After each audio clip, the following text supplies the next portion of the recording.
বাংলাদেশের সংগ্রামী ছাত্র জনতা যে শাহবাগের মঞ্চ থেকে আমাদের লড়াইয়ের চূড়ান্ত ধাপ শুরু হয়েছিল, আজ আমরা অনেকটাই বিজয়ীর দেশে সেই শাহবাগের মঞ্চে আবার এসে জড়ো হয়েছি। যেই স্বৈরাচারী সরকার পুলিশ দিয়ে আমাদের ব্যারিকেড দিয়েছিল, সেই স্বৈরাচারী সরকার কোথায়? সেই পুলিশ কোথায়?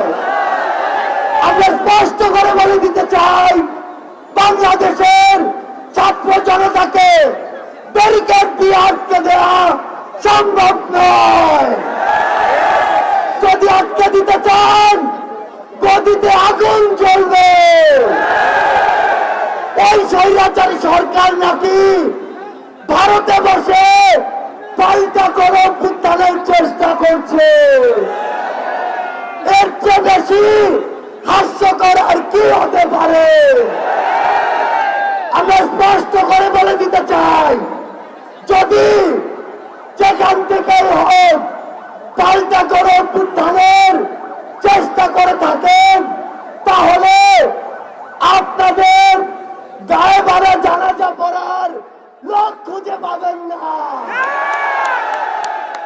আমরা যখন রক্ত দিতে শিখেছি, তখন আপনাদের মতো ফ্যাসিস্টরা আমাদের লোক পর্যন্ত স্পর্শ করতে পারবে না। আমরা বলে দিচ্ছি, লক্ষ মানুষের সমাগম দেখেছেন, এরপরে যদি আমাদের দিকে চোখ তুলে তাকানোর সাহস করেন, কোটি মানুষের সমাগমে পিছে ফেলব। আমরা স্পর্শ করে বলে দিতে চাই, এই বাংলাদেশ 16 বছর পরে স্বাধীনতার যে নতুন মুখ দেখেছে, সেই মুখের দিকে কেউ যদি নজর দেওয়ার চেষ্টা করে, তাহলে তার জায়গা আমাদের এই বাংলাদেশে হবে না। আমরা একটু কথা আপনাদের স্পষ্ট করে বলে দেই, ওই যে শয়তানরা, ওই যে কুচক্রীরা, তাদের যারা দোষর, তারা কিন্তু একদিনের অভ্যুত্থানে এই দেশ ছেড়ে চলে যায়নি। সালমান এফ রহমানের মতো ভণ্ড সেজে লুকিয়ে আছে আমাদের আশেপাশে। এদেরকে প্রতিহত করতে হবে। যেই নৌকার মাঝি এরা সাজুক না কেন, নৌকা সহ ডুবিয়ে দিতে হবে। আপনাদেরকে স্পষ্ট করে বলি, আমরা আমাদের একটি ধাপ মাত্র পার হয়েছি।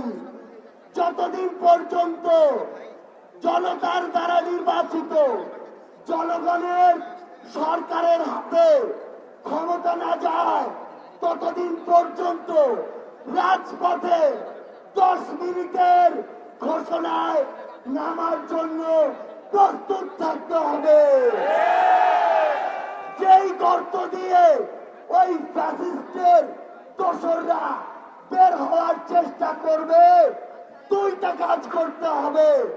সেই গর্তেই তাদেরকে ঢুকিয়ে দিতে হবে এবং ওই গর্তে তালা দিয়ে দিতে হবে।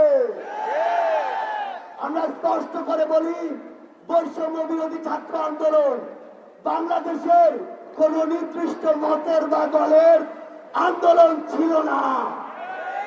এটি ওই ফ্যাসিস্টদের বিরুদ্ধে পুরো বাংলাদেশের সকল মতের, সকল দলের, সকল জাতের, সকল বর্ণের মানুষের সম্মিলিত একটি আন্দোলন ছিল। সে জায়গা থেকে সামনে যদি বিন্দু পরিমাণ কোন বাধার আশঙ্কা আমরা দেখি, তাহলে ওই 5ই আগস্টের মতো জনতার স্রোতে তাদেরকে পিছিয়ে দিতে হবে। সবার সাথে এই রাজপথে যে কোনো সংকটে, যে কোনো সংগ্রামে আবার দেখা হবে।